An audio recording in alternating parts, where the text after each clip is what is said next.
friends, how are you doing today? My name is Mary and this is Happily Ever Esch. So today I am doing the For the Love of Classics book tag. I was tagged by April over at Getting Hookah With It. I'll link her video up here. It was great. I loved watching it. I've really been enjoying watching this tag go around. I really enjoy classics, and so I love seeing a tag that's showing classic literature a little more love. So I think this was created by Ange over at Beyond the Pages, which she has a wonderful channel. You should definitely check her out if you have not. Also Yamini over at The Skeptical Reader, and she also has a wonderful channel. So you should check both of those ladies out. So question number one is, why do you read classics and how often do you read classics? I read classics first of all because I think they tend to be some of the most meaningful reads and the most impactful reads for me. When I was going back through all the list of books that I've read in the past couple years, classics have definitely been the ones that have stuck with me and changed me and impacted me the most a lot of times. I also think that they're classic pieces of works for a reason. You know, they've either done something new or brought something new to the world through that work, or because the writing was so beautiful. Like usually I feel like there's something a little more revolutionary about what they're doing or saying, which keeps them a classic and keeps them being studied and read. And so I think it's important to learn from the past and to learn from all different kinds of people, and I think that means people who walked in life before us. I also think it's interesting just to read about different time periods, and you're going to learn the most about the past from people who actually lived in it. So I think kind of a conglomeration of all those things is why I read classics. I would say I try to pick a new classic up every month, but a lot of times that doesn't happen because I just tend to read classics more slowly than I do other things. And so usually it takes me about a month to a month and a half to maybe 2 months to read it. So I think it ends up being, I read about 6 to 8 classic pieces of literature a year, and classics to me are a very broad range of literature. So I consider like classics written before the 1900s, also after the 1900s would be considered modern classics, but kind of in my definition of classics, I am molding all that together. Question number 2, what is a time period, country, culture that you haven't read many classics from and would like to? So I would say this is just in general translated fiction. So, you know, Russian translated fiction, translated classics from India, from China. Like, I have not read very many translated works, and something that I definitely would like to, but for some reason that's so much more intimidating to me. I don't really know why, but definitely something I need to rectify is exploring more translated classics. Question number 3, which modern book do you think will be a classic in 100 years' time? This one was hard for me. I don't know why. I was really trying to look through the works that I've read and really think about this. And so I think I have 2 answers. One being Being Mortal by Atul Gawande. This is a nonfiction read. I think that this book will become increasingly more important as our population ages, and books like it that talk kind of about the over-medicalization of death and dying, and how hospitals and medical professionals can be helpful in that process and not harmful. So I definitely think that this could be a very influential piece of literature that is used and cited for many, many years to come. So maybe Being Mortal. And then also I think that Station 11 by Emily St. John Mandel could definitely become a classic. I think it's beautifully written. I think it is very like a very timely piece, so I think it's something that would be cool to examine in the future. And the writing's beautiful, the story's wonderful, so I definitely think that this could be a classic piece of literature in 100 years. Question number 4 is, what is the last classic that you read? I am taking this question very literally, and the last classic that I put my eyes on and read words out of the book from was The Grapes of Wrath by John Steinbeck. This is something that I'm currently reading now. I'm about halfway through it and I'm absolutely adoring this.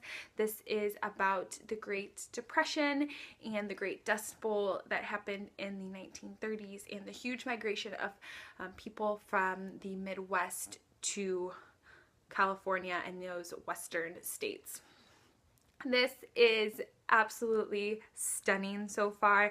It took me a while to get into it. Like, until chapter 9, I was like, okay, but after that, I fell head over heels. I am absolutely adoring this. I think that Steinbeck is a genius, and I am just so excited to finish this, and I don't know, I'm loving it so far. So I definitely think if you haven't given Steinbeck a try, that you should. And if you've tried this and not gotten to chapter 9 yet, I would say push through. And it's not like the first 9 chapters or 8 chapters were bad. I wasn't getting like the love that a lot of people have for the story until it hit that point, and then I just fell in love with the characters and the setting and the story that Steinbeck is crafting. So I absolutely think that this will be a favorite read of the year. I'm saying it preemptively. I've still got half the book to go, but I am loving this. Question number 5, what was the first classic you ever read? I was really trying to think about this, and I know as a young child, I read a lot of abridged classic stories. Like, I remember they were these super shiny books. They were naked hardcovers. If I can find some pictures of them, I'll put them here. But I know I had Heidi, and I read that. It was an abridged version of Heidi. I think I had an abridged version of Sense and Sensibility. So I know I read those. I don't think I understood a lot of what was going on, especially in Sense and Sensibility. I think I really enjoyed Heidi. I also think I had a copy of The Secret Garden and The Little Princess that I read, but again, it was so long ago that I really don't remember. So one of those was probably the first classic that I read. Also, I remember my dad reading The Time Machine to me. And I don't know if it was an abridged version, but I have distinct memories of him reading that, and I think we might have read The Invisible Man together too, which was cool. So any number of those could have been first, and none of those I remember very much from. Next is favorite classic book cover. I don't have just one. So for ones that are on my shelf, that are my favorites, I definitely would say this copy of Anne of Green Gables is one. It's got paper cutouts, and I hope to collect the entire series of this. They all have a similar kind of paper cutout design on the front, but they're different colors. I think this book is stunning. I also love Puffin Chalk Children's Classics editions. I have it in Peter Pan, and it is just beautiful. It's got French flaps and they're blue on the inside. So I think these Puffin Chalk editions of the children's books are lovely. Also, just editions that I love in general. I absolutely adore the Penguin Modern Classics. They have the beautiful photo. I love the typography on the front. They've always got a picture of our author on the back. So this is Cat on a Hot Tin Roof by Tennessee Williams. And I also have Evelyn Waugh's A Handful of Dust, which I think these books are stunning. So I love these editions in general. And then also, editions of classics that I love are the vintage red spine editions, and the covers are really cool. They do different designs for all the authors. Haskell's other works in this edition have a similar type design on the front, but mostly I just love how they're laid out. They have very nice spacing on their pages, and the words are easy to read, and I love holding these, and I love these editions a lot just to read from.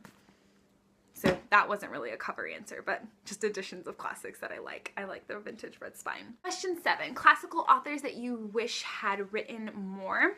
That would be J.D. Salinger. This is The Catcher in the Rye. I read a couple years ago and I really enjoyed it. And I know this isn't a lot of people's favorite, but I really adored Holden as a main character in this.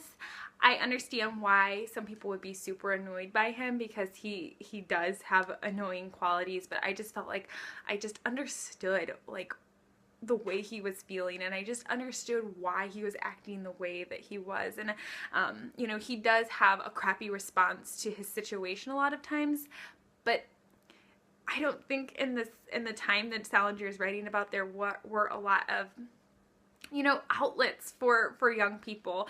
And I don't know, I really adore Holden as a main character, and just I sympathize with him a lot. And I also love the analogy, like the title analogy, so if you've read it you know what I mean.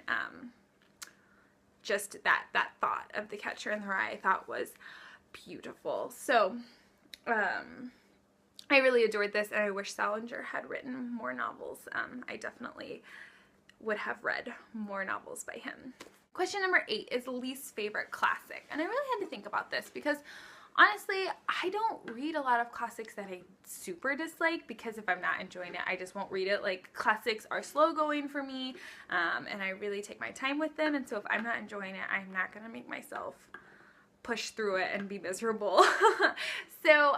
But one I was thinking of was maybe The Adventures of Huckleberry Finn by Mark Twain, but I don't really think that's fair because I read it in high school, and I disliked the experience of reading it. I don't think I really was disliking the work, and it's one I want to try again.